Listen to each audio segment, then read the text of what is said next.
My channel Rani Mukta talks. మనం juice prepare చేసుకున్నామండి.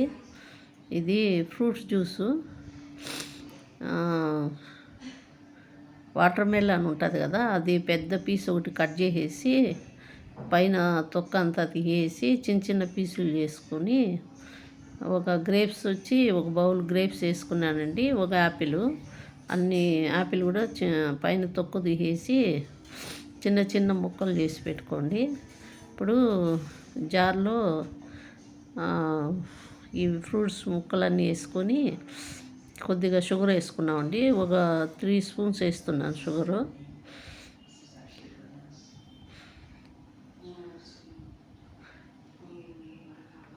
Sugar వేసుకున్న తర్వాత కొద్దిగా వాటర్ ఏమి వేసుకోలేదండి నేను.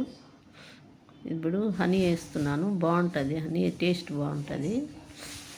అంటే ఇప్పుడు మనం ఫ్రూట్స్ వేసినప్పుడు సిట్రస్వి ఏమి వేయకండి. సిట్రస్ వేస్తే ఇవి రెండే వేస్తే చేదు వచ్చేస్తుంది. ఇప్పుడు అట్లా సిట్రస్వి చేసుకోవాలంటే అది సపరేట్ చేసుకోండి. ఫ్రూట్స్ స్వీట్ ఫ్రూట్స్ అంటే ఇలాగే చేసుకోవాలా. ఇప్పుడు కొద్దిగా మిల్క్ వేసానండి. ఆరెంజ్ ఫ్రూట్ అనుకోండి, ఆరెంజ్ దానికి సంబంధించి ఇంకో ఫ్రూట్ ఏదైనా వేసుకొని ఈ విధంగా ప్రిపేర్ చేసుకోవచ్చు. నేను 2 వేస్తే పుల్లగా అయిపోతుంది, టేస్ట్ చేంజ్ అయిపోతుందని వేయనండి. ఇట్లా ఫ్రూట్స్ తీయగా ఉండేటివి తీయగా, పుల్లగా ఉండేటివి పుల్లగా సపరేట్ చేస్తాను. టేస్ట్ బాగుంటుంది. కొద్దిగా హనీ వేసుకోవడం వల్ల టేస్ట్ బాగా వస్తుంది. ఇప్పుడు సెకండ్ టైం వేస్తున్నాను. ఫస్ట్ టైం పట్టలేదు జార్ అది. మళ్ళీ ఒక 2 స్పూన్ షుగర్ వేసుకొని కొద్దిగా హనీ వేసుకుని కొద్దిగా మిల్క్. మనం బాగా టైర్డ్ అయిపోయినప్పుడు రీఫ్రెష్ అవ్వడానికి ఇది చాలా బాగా పనిచేస్తుందండి. 3కి 4కి అట్లా ఆ టైంలో ఇలా చేసుకుని తాగితే